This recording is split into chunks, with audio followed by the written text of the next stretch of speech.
If an adult came and asked you to do a documentary and asking you political questions that you actually didn't understand, even though you had political views, a lot of it was what people were telling you, what you saw on the TV or something, no idea what was actually being asked. But I think it is unethical for you guys to be coming out here asking kids questions without their parents' permission or presence or anything like that.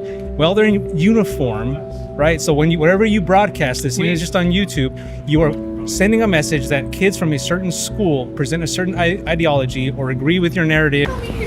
Kids. The police would like to know. No, they wouldn't. Yes, they would. Well, Yes, they would. I have not broken the law. I'm filming. So now that Jolly Heretic, Arktos Ed's 2 camera pieces have been drying up, and people have been losing interest in our dodgy professor, his shady Duganist handlers, alleged, at the Human Diversity Foundation, now rebranded Polygenic Scores LLC, have ordered him out onto the streets to accost the great British public in these low-hanging fruit vox pops like some grasping little broccoli-haired Gen Z TikTok star wannabe. It is important to note how the people he targets for these little vox pops are mostly the elderly, the infirm, or the very young, and as we'll see, a father of one of these youngsters took exception to the sweaty gimp Ed mincing around, thrusting his smelly, unwashed microphone into the faces of these innocent, poor children walking the street.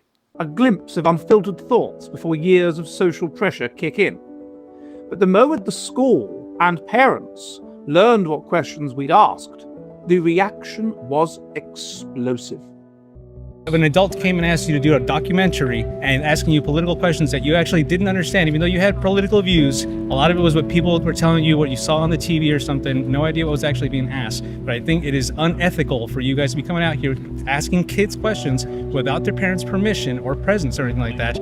Well, they're in uniform, right? So whenever you broadcast this, even if it's just on YouTube, you are sending a message that kids from a certain school present a certain ideology or agree with your narrative. Kids. The police would like to know. No, they wouldn't. Yes, they would. Well, Yes, they would. I have not broken the law. I'm filming. So you won't tell us what broadcast company you're from? Why should I do that? We faced an hysterical confrontation. It's illegal to film in a public place. Furious teachers and outraged parents accused us of inappropriately exposing impressionable young minds. Now they've rung the police, and no crime has been committed. Complaints poured in with claims we'd breached trust by discussing such controversial topics with minors. The police even got involved amid the uproar, as tensions escalated over whether our approach had crossed ethical or even legal lines. In the end, the raw footage was pulled entirely from the film to avoid further fallout. So for the sake of the channel, I follow all these guys. I do watch a lot of their content as it is thrust into my eyes like radioactive dust by the algorithm. But this interaction interested me, not only because Ed crumbles inwardly, like a frightened fanny caught with a zip down, but because his usually fawning, parasocial, donor-fed gimp fans stopped their fawning for 1 second and took a sideways look at old Moscow Ed. Yes, a civil war has erupted within the bleak, bleak country of Ed Dutton fans. The question rings out across the digital land. Is Ed actually our based Hogwarts professor? Or is he just a lame, grasping, pseudo-intellectual gimp with a limp? What do? I just... Right, fine, hello. Hello. Would you like a skull measured?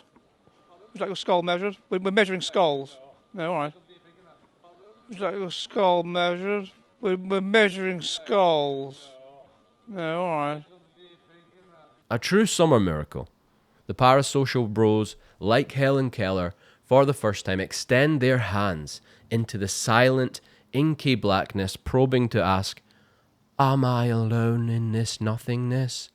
And we will reach for that hand, ladies and gentlemen. We will pat them on their greasy, unwashed heads to let them know you are not forsaken. Well, let's not go that far. At least you are not alone. Furious teachers and outraged parents accused us of inappropriately... Wait, pause. Zoom in.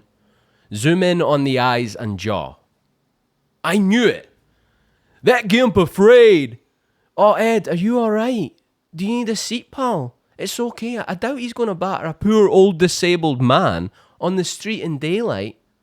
Fucking hell, Ed, are you sure you're alright? I don't think I've ever looked this afraid in my entire life. Weepy-eyed, shaking at the jaw. If a video or photo of me existed, looking this scared, this timid, and ashamed, I don't think I'd leave my house for 7 fucking years. But this is your base dissident right, guys. Gimps with limps and trembling Duganist fannies. Looks very much like my family's coat of arms on that building over there, but I don't think it is. I mean, I know I said the parasocial bros were looking at Ed sideways, but his SEAL audience still won out. Not an American. He ain't American. Real American men stand with Ed and his shriveled foot. Real Americans love Dugan and Putin and our base guys, our base brothers in the UK. I'm proud to be an American, and I stand with Ed all day. I'll prop him up with his gimpy foot, and we'll salute Dugan all the way. Right, have a good day, guys. Bye. Went over and started talking to him. What questions would you propose I ask you? That's why you're wearing a shitty Rain-Mac. All right. Well, do you want to know why? Because you're trying to flash someone. I'm not trying to flash anyone.